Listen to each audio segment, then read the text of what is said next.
नमस्कार मेरे प्यारे बच्चों। आज हम पढ़ेंगे काल। इंग्लिश में हम इन्हें टेंस कहते हैं। चित्र देखिए। पहले चित्र में वर्षा हो रही है। दूसरा चित्र देखिए, अरुण नाश्ता कर चुका है। तीसरा चित्र देखिए, अंकित स्कूल जाएगा। इन वाक्यों में हो रही है, कर चुका है, स्कूल जाएगा, इन शब्दों से इनके अलग अलग समय में होने का पता चल रहा है। समय को ही काल कहते हैं। चलिए इसकी परिभाषा देखते हैं।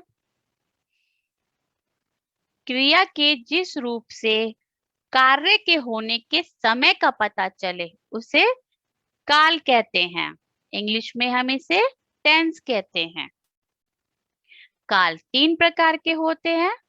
पहला काल होता है भूतकाल, पास्ट टेंस।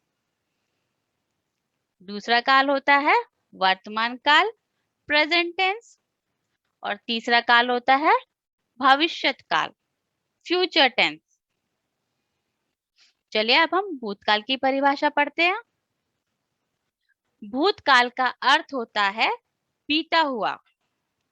क्रिया के जिस रूप से बीते हुए समय का पता चले उसे भूतकाल कहते हैं।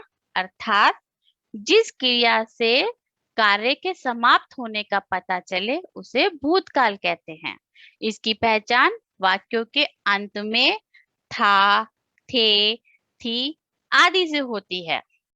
यानी कि बीते हुए समय को हम भूतकाल कहते हैं।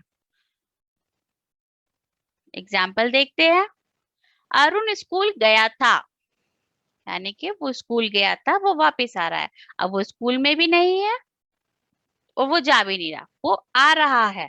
वो स्कूल का काम कर चुका है। अरुण स्कूल गया था।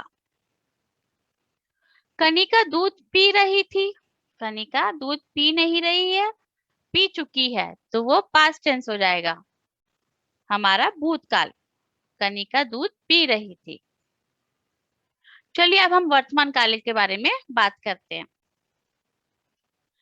क्रिया के जिस रूप से यह पता चले कि हाँ काम अभी हो रहा है, अर्थात क्रिया के जिस रूप से वर्तमान समय के बारे में पता चले उसे वर्तमान काल कहते हैं। जिन वाक्यों के अंत में रहा है, रही है, ता होगा आदि आते हैं तो वर्तमान काल कहलाते हैं। क्रियाओं के होने की निरंतरता को वर्तमान काल कहते हैं।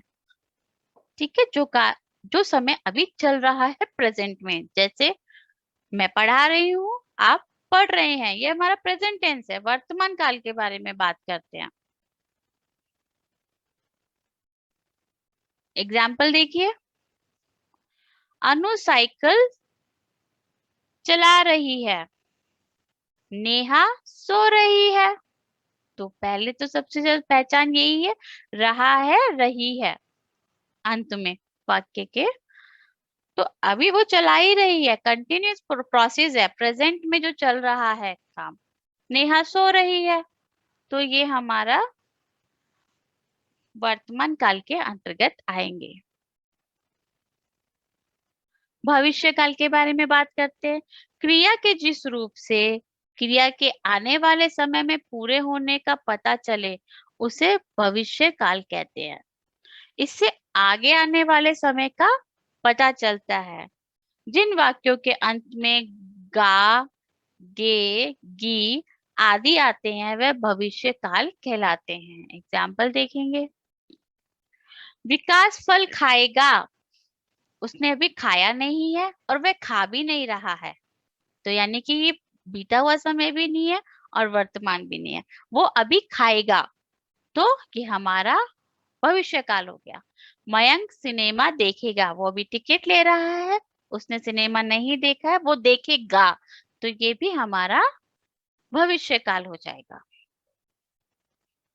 चलिए कुछ उदाहरण देखते हैं भूतकाल के, वर्तमान काल के और भविष्य काल के। पहले वाक्य के बारे में बात करेंगे। पिछले माह वर्षा हुई थी। अब पिछले माह वर्षा हुई थी हमारा भूतकाल है। अब इसी को हम वर्तमान काल में कैसे बोलेंगे? आज वर्षा हो रही है।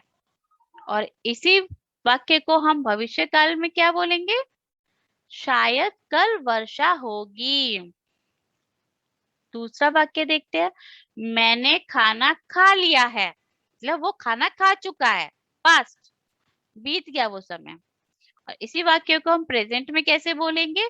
मैं खाना खा रहा हूं। और सेम वाक्य को हम लोग भविष्य काल में क्या बोलेंगे?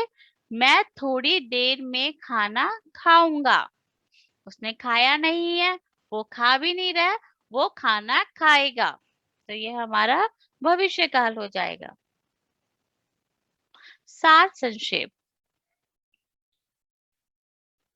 क्रिया के करने या होने के समय को काल कहते हैं।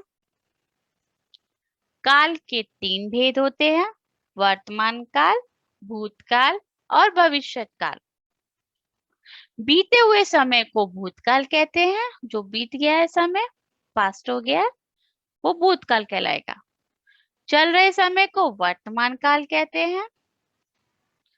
आने वाले समय को भविष्य काल कहते हैं। आशा करती हूँ आपको ये वीडियो पसंद आया होगा।